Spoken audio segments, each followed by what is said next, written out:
Now, if you're Canadian, today's story probably does not need an introduction. And today we're going to talk about the Great Amherst Mystery. Now, I was quite surprised to see that there were not a lot of videos on this particular story, considering it's been dubbed as one of the most well-recorded stories of a poltergeist and possession. So to give you guys a little bit of a quick summary, today's story is going to be about a poltergeist who wreaked havoc on a young woman named Esther Cox. And although there are many skeptics that have already dismissed this story as being a hoax, believers are not quite ready to say the exact same thing just yet. To this day, the Great Amherst Mystery remains heavily debated, and at the end of this video, I want you guys to tell me whether or not you think this is all just a make-believe story or whether or not this actually happened. Alright guys, let's get into today's story.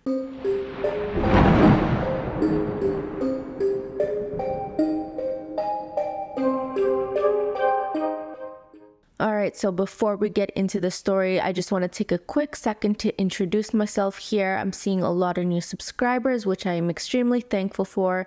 My name is Ashley and this is Heebie-Jeebies TV. I like to talk about crime, creepy, and unbelievable stories. So if that's your thing, don't forget to comment, like, and of course subscribe. It all really does help. And if you guys want more short story format, check out my TikTok, same username at Heebie-Jeebies TV. The links are in the description box below. Alright, so let's get into the story of the Great Amherst Mystery. So like I said earlier, this story takes us to Eastern Canada, specifically to a small town known as Amherst in Nova Scotia. The town was first settled in 1764 by English immigrants coming from Yorkshire after the expulsion of the Acadians.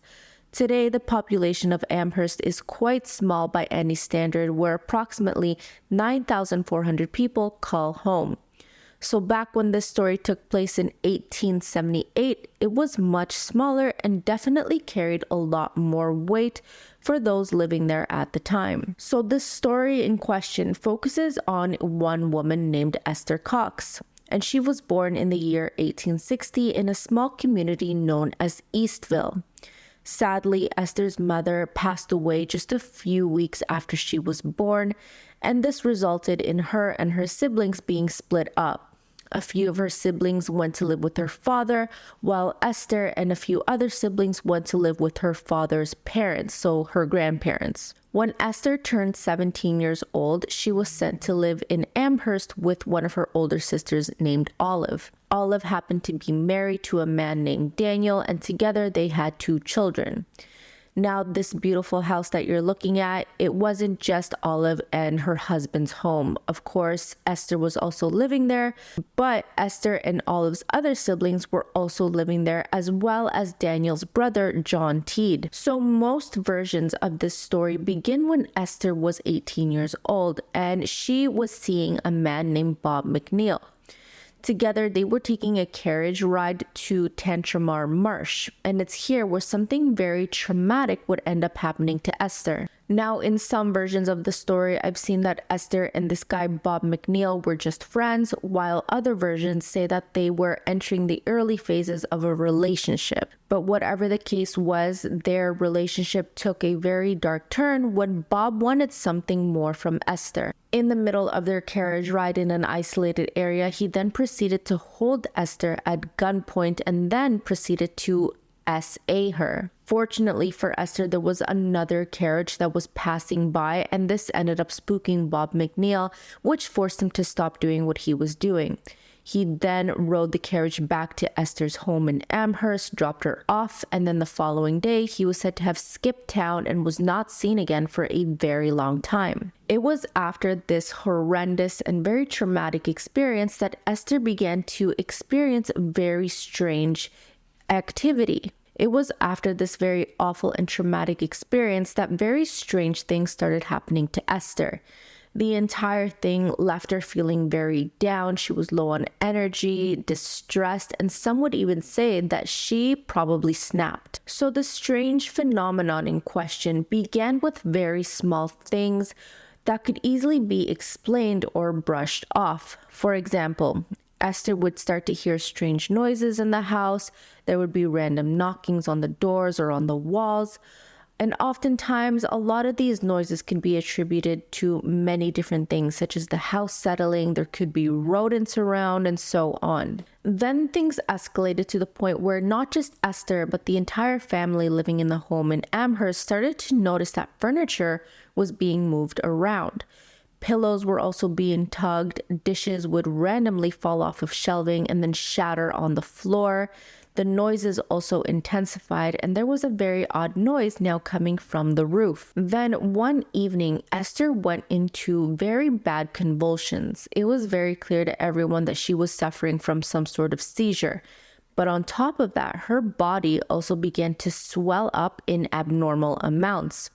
She was also said to have had very high fevers and broke out into cold sweats. Not knowing what to do about the situation, because Esther had never had any sort of medical issue like this, her family decided to call a doctor. A few days later, a doctor named Dr. Currit arrived to the family home, and initially he diagnosed Esther with something known as nervous excitement. But after that, things started to get much worse. Not only was Esther in a debilitating state, but things in the bedroom began to move on their own in front of everyone. Small trinkets would fall over, and some things were even thrown across the room by something unseen. There were also scratching noises that could be heard on the walls over and over again. The bed sheets were being pulled by something that no one could see as well. But that wasn't even the worst part. According to several witnesses, including the doctor that was there was a scratching that was coming from the wall, and then a very dark and ominous message appeared on the wall right above Esther's head.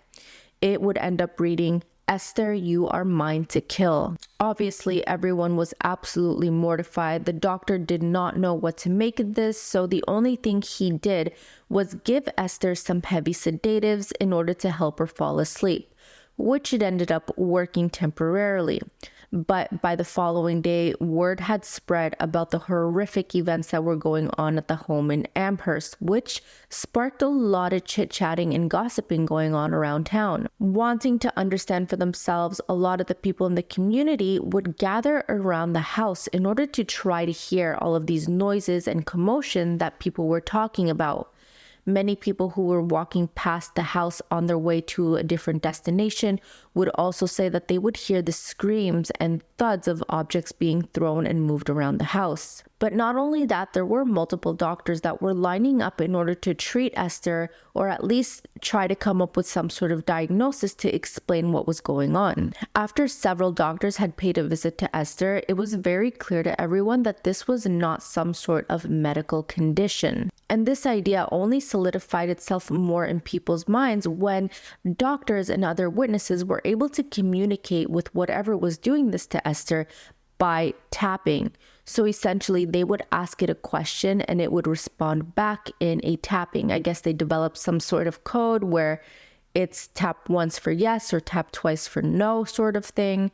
And apparently, a lot of the questions these people were asking, whatever this was, were quite disturbing and inappropriate, to the point where newspapers refused to print out what sort of questions or conversations they were having with this unseen force. This strange and deeply disturbing phenomenon carried on for several months, up until Esther became very ill with something known as diphtheria, which is a bacterial infection.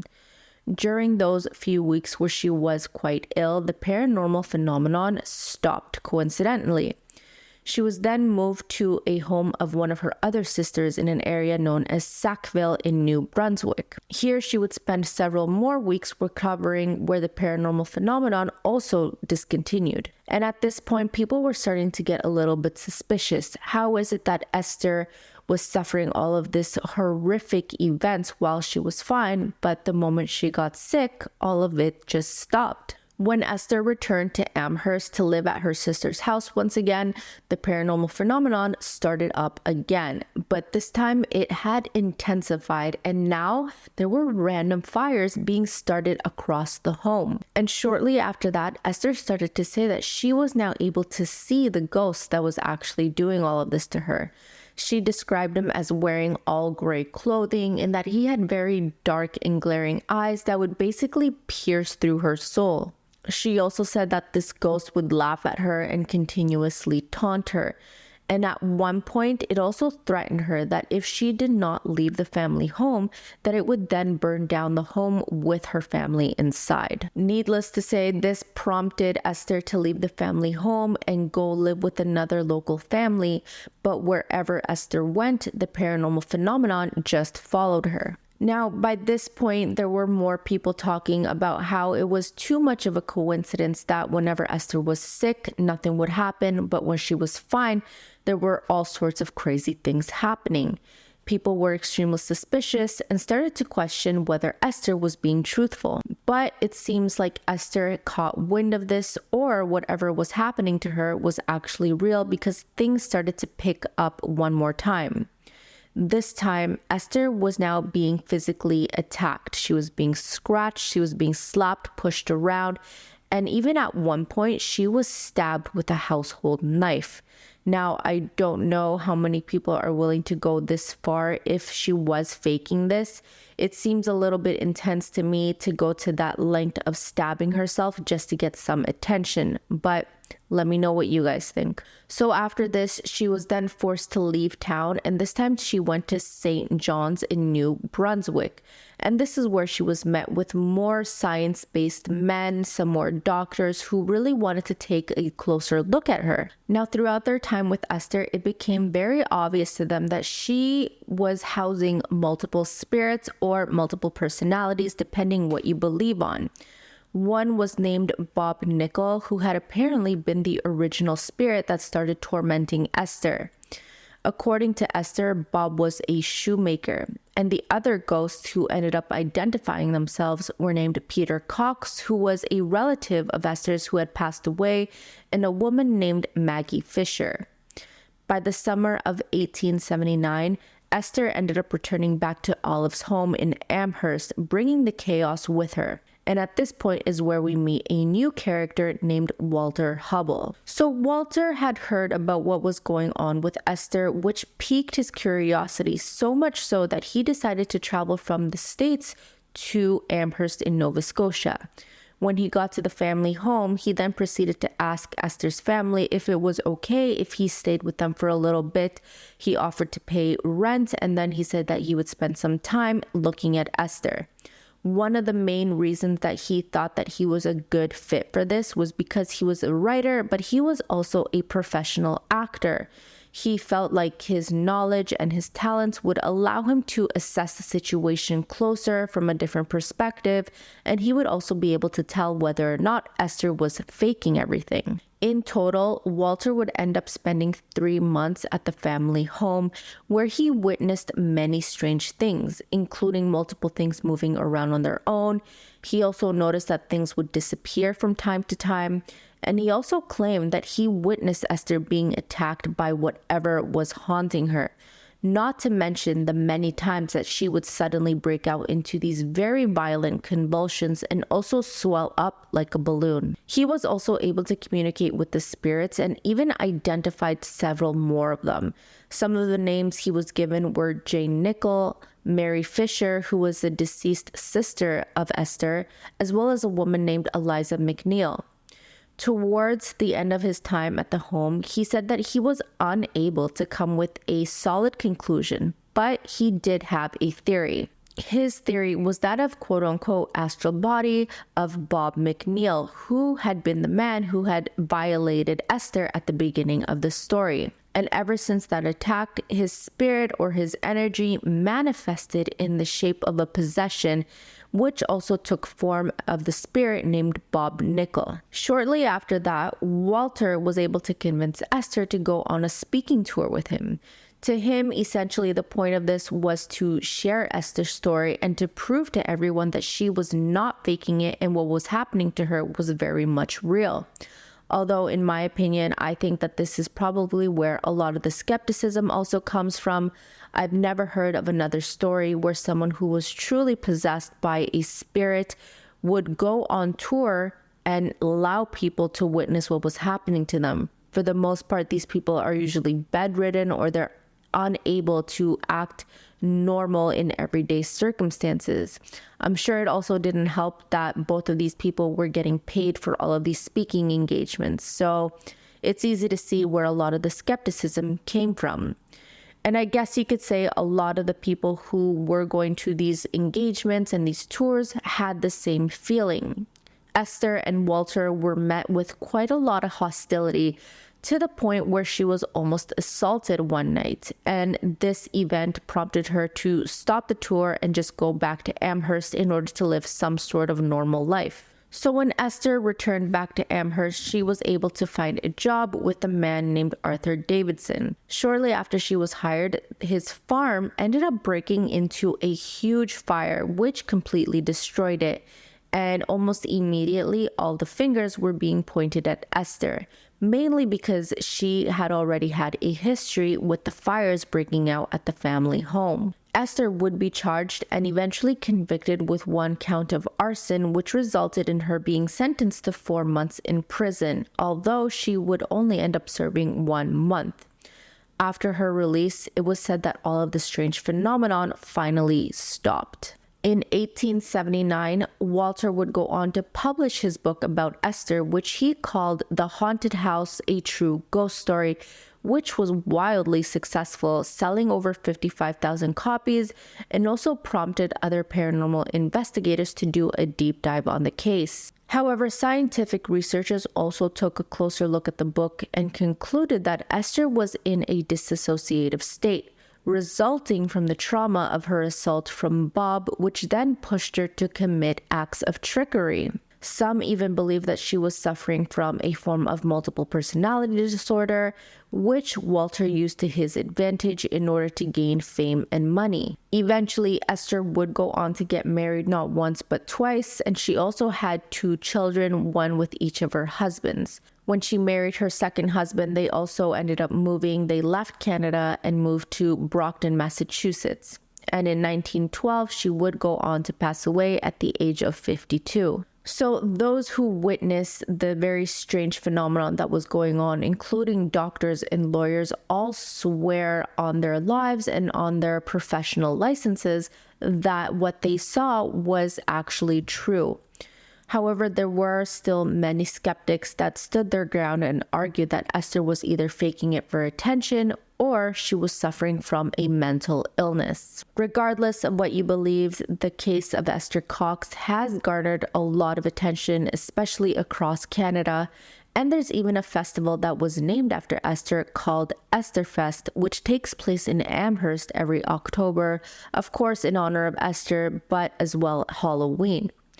Whatever the truth is, it has become one of the most popular poltergeist possession stories in Canada, giving it the name the Great Amherst Mystery. So let me know what you guys think in the comments below. Was this a real case of a poltergeist or a possession story, or was Esther just making all of this up? Was she just trying to get attention, or was this just all another hoax? So that's going to do it for today's video, guys. I know this was a little bit of a shorter one, but I'll be back next week with a longer video.